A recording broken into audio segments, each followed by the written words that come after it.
quarterstaff technique. Now here I am perhaps venturing onto controversial ground, and I dare say that there are people out there who will say, no, what he's saying is completely wrong. But there do seem to be quite a few different ways of using a quarterstaff, partly depending on how big it is. And so I don't have any good reason to say that any one of these is just wrong. It really depends on what you're doing. Now, a lot of people are familiar with that famous duel between Little John and Robin Hood, where the way they hold the staff is usually 1/3 in from one end, 1/3 in from the other end, like a kayak paddle. Always makes me think of the kayak paddle hold. And from there, if you've got a reasonably long stick, and actually this one is a little bit too short, but I'm using it here because I can get it in shot. You don't want me standing way over there and just too small. So if you've got a decent bit of length on it, from here you can actually swing, and you've got quite a bit of length on the outside of your hand, and that's enough to do a fair bit of damage. And from there, of course, you can immediately swap to a thrust. And as a thrust, it's just a battering ram. It's just the weight of the stick behind it. So it's got a quite bit more punch than, say, a punch.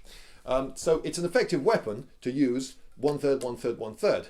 But in my reenactment society, we found that, in fact, staying in that position wasn't really terribly good. There are so many more things you can do with a quarterstaff that someone who's just stuck in this position, notice I'm using it with both palms down, is rather limited. And it's interesting that when I was looking at Powerless Hector Meyer's treatise, almost all the time his fighters are shown with this grip, both palms down. We found this quite limiting, and we would most of the time have one palm up and one palm down, and would be varying which one it is. So you're constantly changing grip all the time, changing side as well. So sometimes I'd be fighting you on this side, and then I would come around and be fighting you on this side, and swap again and again. And that versatility of grip seemed to be perhaps the main thing which made the quarterstaff so flipping good. So staying like this is rather limiting. Another problem with this grip, doesn't happen very often, but if someone hits you there, whack, and with a quarterstaff, you've got quite a bit of range and a lot of power, so it's just perfectly feasible to do. Thwack down. If they hit thwack down there and you've got this grip, they can knock the quarterstaff out of both of your hands simultaneously. So that was one to watch for. Whereas if you've got your hands on it like this, then a whack there will knock it out of that hand, but you've still got your weapon and you'll get it back pretty quick. We didn't particularly like the double downward grip. We preferred this one. A double upward grip is just rubbish. Don't ever do that. It's useless for anything. But there was one thing that this double downward grip was definitely good for, and that was that block, which is really quick and strong. And from there, of course, you can immediately go into something else. And we used to shout, "Head!" at each other. This was for training purposes. You see, when you joined my reenactment society that was called the Arthurian Society, that's a great name, isn't it, for a reenactment society, the Arthurian Society. Yes, you could dress up as late Romano-British and reenact battles over scummy Saxons and drive them back into the sea, or possibly not. And they changed their name to the English Settlement Society. And do you know what? Recruitment just nosedived overnight. Loads of people wanted to join the Arthurian Society. My goodness, what a recruiting call that is. But the English Settlement Society, what is that? It just makes you think of lots of people sitting down, perhaps drinking tea or something. But later they rallied a little bit and changed their name to NEARS, the Newcastle Early Anglo-Saxon Reenactment Society. NEARS. NEARS is the Arthurian Society, come on! That's why I joined, it was the Arthurian Society. Anyway, I seem to have strayed from my point. Oh yes, reenactment. That's right, when we joined, we were trained in two weapons. The dagger and the quarterstaff. And I would say that this was extremely good training. Only when we had proven ourselves as competent, as confident and safe with both these weapons were we allowed to go on to other weapons like swords, shields, spears, and importantly, joining group fights where the safety of other people was an important consideration. And the quarterstaff is very good building confidence. And so one of our training exercises was you shout head. Sometimes in the middle of a fight you would shout head. This is just one-on-one training, understand? And then you would make that attack straight down, straight at his head. And you do it quite fast and quite hard. Whack down onto his head. And he would then respond, having heard the word head, with that parry. And that's quite good at building confidence. It's not, you don't want someone to go, huh, like this. This isn't good. You don't want someone to put it above their head like that. That's no good. You want them to step into it boldly and confidently and block the move like that. They always succeeded, of course. This was not an attempt to win the fight over someone. It was purely for training. It developed trust and it developed confidence. And that parry is done with hands down like this.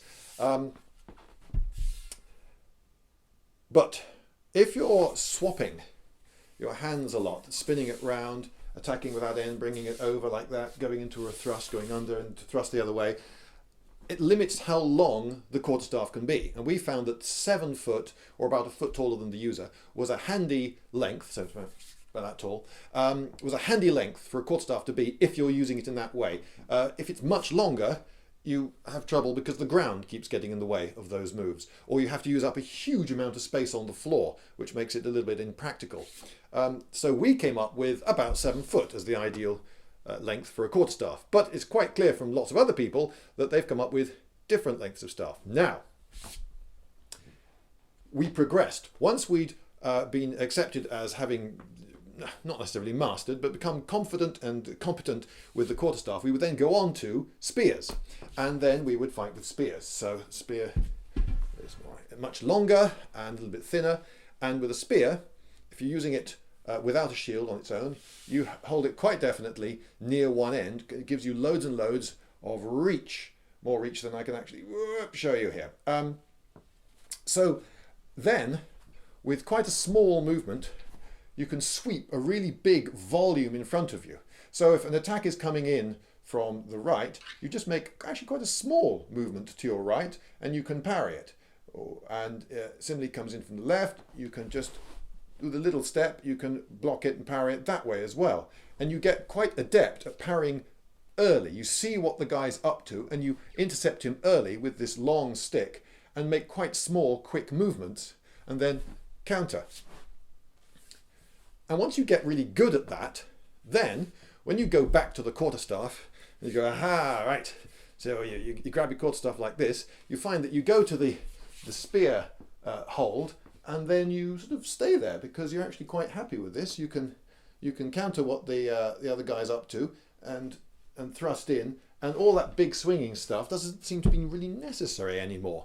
And it does seem that that's the way that some people went with the quarterstaff. So that would explain the 9-foot quarterstaff, for instance. It's being used pretty much like a spear. And the Wing Chun pole form, which is supposedly derived from someone who was an expert at fighting with a barge pole, that's a long stick again. It's about 9 feet long. So all that sort of fits. There's a spear-like way of using a quarterstaff. And then there's the other one, which is favoured in Victorian competitions and perhaps quite specific instances. It's very useful if you do have a quarterstaff to be able to swap to some other hold. If you are fighting with him out there and then he gets suddenly closer than you were imagining, or he's attacking you in a new way, you can come to here with holding the stick quite close in, and from here, very small movements will block anything coming at you from either side. You can also ground the staff and move it like this. It's very, very, because it's grounded, an extremely strong blow can hit it and it's not going to push it anywhere. And you can almost leave the stick where it is and just defend yourself by changing which side of it you're standing. So, and the grounding technique does turn up in various treatises. No, we can't both do it. Ah, I see. I've caught you in a stalemate. Oh, for goodness sake. If you get very close to someone, well, you've still got something to ram up against him, so it's not useless. And of course, a lot of fights would degenerate to wrestling pretty quickly anyway. There is a move that I recall using when I fought with quarterstaff, and I can say honestly, hand on heart, I got this move to work first time, every time, against everyone I tried it on. And I fought some very good opponents, and the first time I used this on them, I got it to work. Admittedly, once someone had seen this move, it was almost impossible to get it to work twice. But the first time, I would be holding it much like a spear, fighting. I would then pretend that they were getting the better of me, and I would retreat to this technique, and I would defend myself, looking, oh dear, a bit scared for a bit, and then I would create a bit of room for myself, and then step in, and then I would fight like a spear again, and then a whoop, whoop, whoop, it's getting the better of me. Whoa, oh yeah, oh, what's going on here? And I would do that, and I would do that 2 or 3 times to establish in my opponent's mind that when he's getting the better of me, I retreat to here and then stay here, and then I would retreat to here and immediately flip it round and hit them, and they would walk straight onto it. First time, I'm not kidding, first time every single time that worked.